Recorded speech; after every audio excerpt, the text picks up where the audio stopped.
This is Swathiramya, Assistant Professor, AIDS Department, SNS College of Engineering. You are here with me in IoT and AI lecture series. In the previous videos, we were discussing about what is IoT, what is AI, and what is the basic components of IoT. In this video, we are going to discuss about how the IoT has been embedded, how the IoT has been integrated with AI with few small examples on it, and what are the regulatory body which gives the set of rules and regulation for us to build a good IoT system. Let's start with the IoT. IoT is nothing but it's a collection of collection of devices which are connected to, connection of physical object or the things that are embedded with the sensors, software and other technologies to exchange the data. These devices are connected together. That is IoT.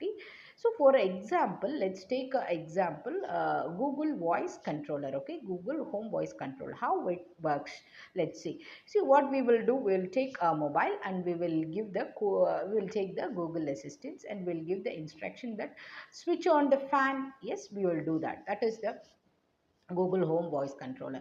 See, the instruction from the Google Voice Controller will be directly, the data. This is the thing that the device, mobile is a device. From the device, device one, it will be transfer the device. It will be transferring the data. That is our instruction to switch off the fan.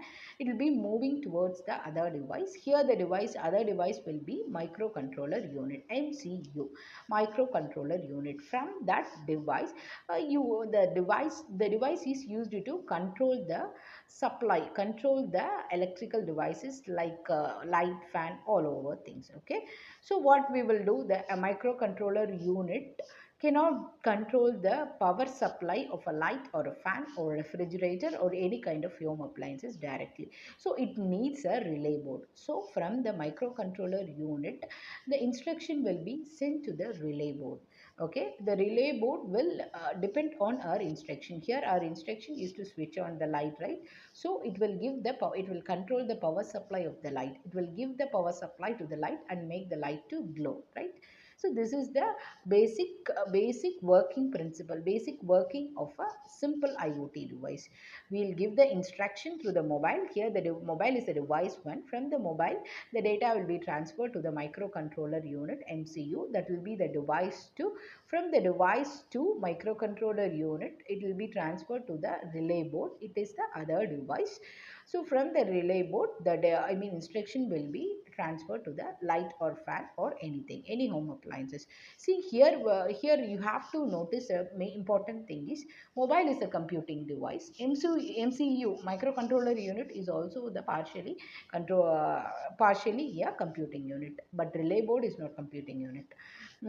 Is not a computing device, and also light is not a computing device.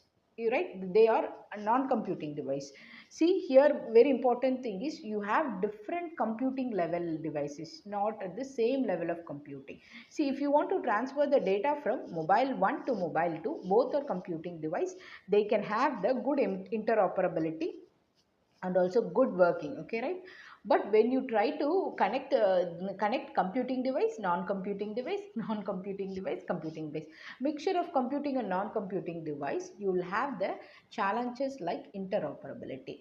Okay, and we have the challenges like this in IoT. So we will discuss the challenges in on another video. Okay, in this video we are going to take one challenges. For example, let's see, we are connecting the n number of devices all together.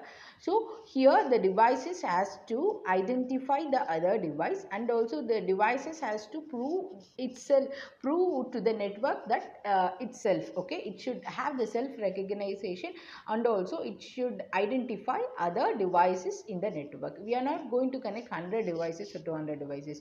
Here we are going to connect the millions of devices together. Okay, The application of IoT is very wide. So we are going to connect a number of devices. For example, let me say a small example. Okay, so I'm just going for the two classes, third year A section and also third year B section. When someone tell me that Mr. Karthik, student Karthik has been doing something else. Okay, Karthik, if it is A section, there are two Karthiks. They have been differentiated with the help of roll numbers, right? Only if they are telling about the roll number, I can identify which Karthik it was. When they generally telling that Karthik from AIDS department, there will be a 6 to 7 Karthiks in AIDS department. Second year one Karthik, third year one Karthik, for final year one Karthik. They also has to be differentiated with the help of roll numbers. That is the purpose of roll number, right? So similarly, because even though if you tell the name with the roll number, you can able to identify the person in the college, right? So everyone have a unique roll numbers, so unique register number. So similarly here, each devices should have the unique IDs that was called as a object ID. Okay, it should have two things. One number one is object ID, OID. Number two, unique network address, NADR. It should have, because here the network is very very important. So it should have the network address as well as the unique ID. It is called UID or OID. So generally we will use Internet Protocol version 4 for connecting all devices. We have issues with the Internet Protocol version 4 because it could able to connect only 4.5 billion number of devices, but all over the world the number of connected devices with the help of IoT is crossing trillion.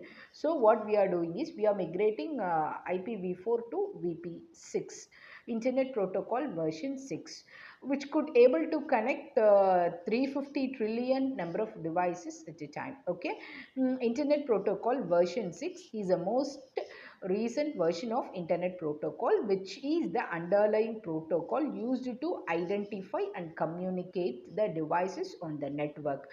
It have the unlimited addressing capability. That's why we are going for IPv6 for IoT. Okay, so with the help of addressing capability of IPv6, we could able to handle the challenge of unique IDs for the devices. Okay, so in the next video we'll discuss other challenges. See you. Bye bye.